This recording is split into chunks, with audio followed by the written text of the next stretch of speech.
Alright guys, so today's lesson in math, you should be on page 657, is a lot like yesterday. We're just not going to use quite so many models. We're looking more at how fractions and decimals show the same parts. So right now what I have is I have this tenths grid, and I have 2/10 written in word form. So we're going to write this as both a decimal and a fraction. So first of all, we know that 2/10 means the same thing as 2 out of 10. So I'm going to go ahead and shade 2, 1, 2, out of these 10 pieces.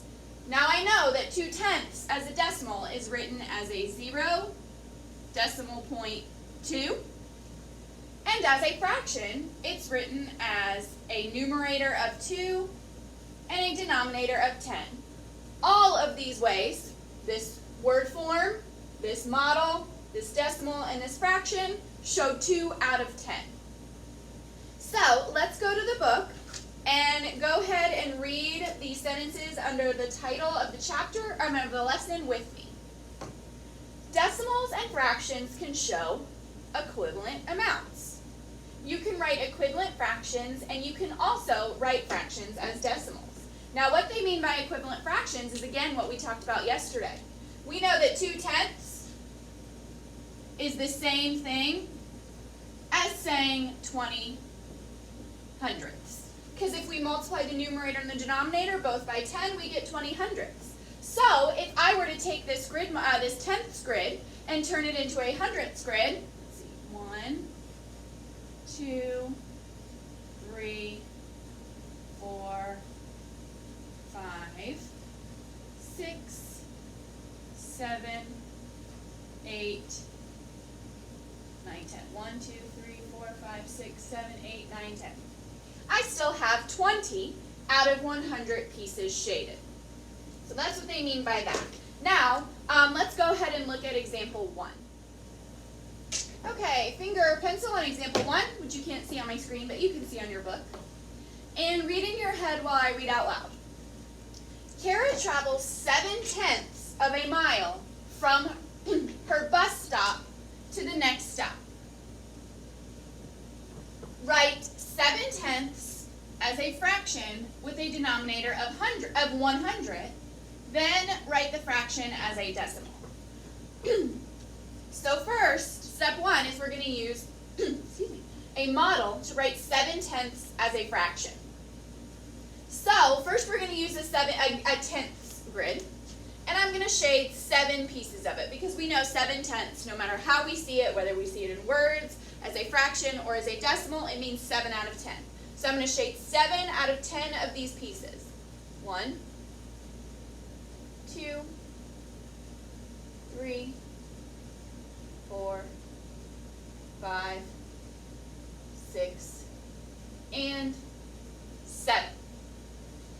Now, what I'm going to do is on this hundredths grid that's right below, I'm going to shade the same amount of space. So all I have to do is come down and then keep shading for each of these. 1, 2, 3, 4, 5, 6, 7. Now, if you did a much better job of shading than I did, you'll be able to tell that you've shown the same amount of space. Now, we're going to figure out how many pieces we shaded on this hundredths grid. Now, we don't have to go and count each individual piece, 1, 2, 3, 4, and so on, until we get to a really high number, because most of this grid is shading. What we can do is we know that each column has 10 pieces in it. So we can go ahead and count by tens. We can count the columns by tens. So 10, 20, 30, 40, 50, 60, 70. So that means we shaded 70 squares, which is the same as saying 70 out of 100. So that means 7/10 is equivalent to 70 hundredths. Now, if we want to write the fraction as a decimal, well, we know 7/10 has no whole number. Then we have the decimal point. We say the entire number that comes after the decimal point, and then the name of the last place in the number. So that means a 7 has to go in the tenths place. So that means that 7/10 as a fraction can be written as 70 hundredths or, and 7/10 as a decimal. Let's look at this helpful hint box. I'm not sure if you can see me. I might be off the screen a little bit, but you can hear me. Notice that 70 hundredths or 70 hundredths is the same as 7/10 or 7/10. What that means is we would not normally write our decimal like that. Now there may be parts in this lesson where you do have to write your decimal like that, but you do not put a 0 at the end of your decimal. That would be like putting a 0 at the beginning of a whole number. So don't forget that. You don't put a 0 at the end of a decimal. Now that is equivalent. 0.70 or 0.70 is equivalent to all of these. However, if you were writing it as like a final answer for a word problem, you would take off that 0. But if you see it, like if you look at the independent practice really quick in numbers 9 through 12, say to circle the equivalent ways. If you were trying to find equivalent ways for this, and this was one of your options, you would circle it. Even though we don't write that way, that is an equivalent fraction. If you're confused by that, because I may have been a little confusing just now, please message me or FaceTime me or Skype me or whatever during my office hours today. Okay, now let's go ahead and move on to example 2. And then the guided practice. We're not going to do any independent practice together today because I feel as if the examples and the guided practice cover everything needed. Okay, so you should be turned to page 658 and put your finger or your pencil on example 2. Can't see it again on mine, but oh well, you know it. Now read in your head while I read out loud. Write 9/10 as an equivalent fraction with a denominator of 100 and as a decimal. So we're going to do exactly the same thing that we did in example 1. We're just using 9/10 instead of 7/10. So first, we're going to shade 9/10 on our 10ths grid. We know 9/10 means 9 out of 10, so I'm going to shade 9 pieces of my 10ths grid. 1, 2, 3, 4, 5, 6, 7, 8, and 9. Now I'm going to do the same thing to my 100ths grid. And again, I'm not going to count, I'm not counting anything. I'm just making it so that this grid has the same amount of space. So I'm just going to come down from each of these columns and shade the same amount. 1, 2, 3, 4, 5, 6, 7, 8, 9. Now I need to figure out how many pieces I shaded. I'm not going to count each individual little piece because that would take forever, and I know that there are 10 little pieces in each of these columns, so I'm going to count the columns by 10. 10, 20, 30, 40, 50, 60, 70, 80, 90. So that means I shaded 90 squares on the 100ths grid, which means that 9/10 is equivalent to 90 hundredths. Because if I shaded 90 out of 100, that equals 90 hundredths. Now I know that 9/10 as a decimal, so I've got my answer for how to write 9/10 as a fraction with a denominator of 100. It's 90 hundredths.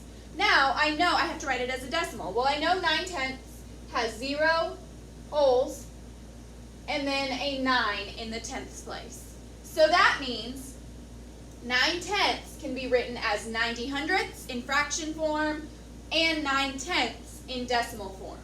Remember, 90 hundredths is the same as 0.90, which is the same as 9/10 or 0.9. But remember, if we are writing this answer as our final answer, we would not include that 0. Okay, let's move on to the guided practice, and then we will just quickly glance at the independent practice and the homework, and then you'll be free to do the independent practice on your own. Okay, so now we're looking at the guided practice, and the directions say, Write each fraction as an equivalent fraction with a denominator of 100, then write the fraction as a decimal.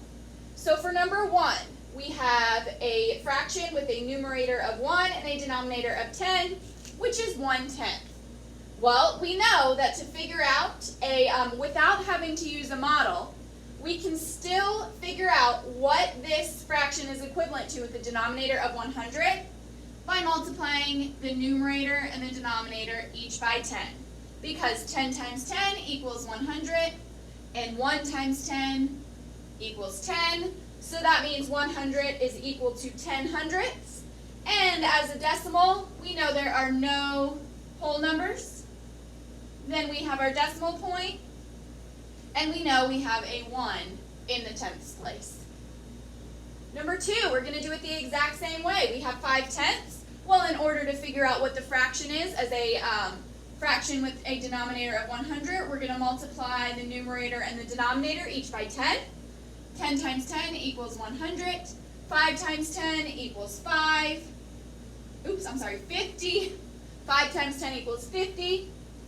And then we know 5/10 as a decimal has a 0 in the ones place. There are no holes. The decimal point, and then a 5 in the 10th place. Very good. Okay, let's look at this top math. Is 1/10 greater or less than 1/100th? Explain. So what I want you to do is pause this video, think about that. Is 1/10 greater than or less than 1/100th? Why? And then play it, and we'll go over the answer. Okay, so 1/10 is greater, because think about if we had our model. If we had a 10th grid, 1/10 would be an entire column shaded.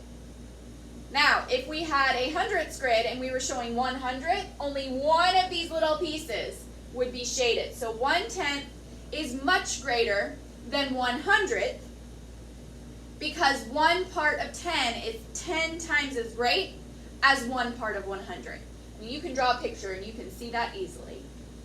Okay, so now go ahead and do the independent practice on your own. Numbers 3 through 5 are the same as examples 1 and 2.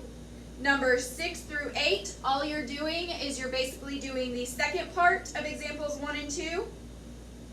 Make sure that you do not have a 0 in the hundredths place, because that is not the correct way. That is not the way we would write a decimal. And then numbers 9 through 12, you're circling the equivalent ways to represent each number. There may be more than one. And don't forget, if you do see a 0 in the hundredths place and it's equivalent to the decimal or the fraction that you're given, make sure that you do circle that, because even though that's not the way we write it, we know it's still equivalent. Then on the back, you have 13 through 15 are word problems. Make sure that you make sure you answer all the questions. If there's more than one piece, make sure you do it all, and make sure you have a unit. And then 16 and 17 are critical thinking. Make sure that you think carefully before you write your answers. Then on your homework, go ahead and look at your homework really quick. Number 1 is just like examples 1 and 2. Numbers 2 through 5 are word problems. Make sure that numbers 2 through 4 are word problems. Make sure that you use a unit. Number 5 is a find the error problem. So make sure that you find it and then you explain it. And then number 6 is just matching the correct answer, choosing the correct answer. Okay, go ahead and do your independent practice. Make sure that you complete it all, numbers 3 through 17. And then you can either go ahead and do your homework right then, or you can wait until later this afternoon. If you have any questions about this lesson, please reach out to me in some way between 1 and 5, and I will help you out.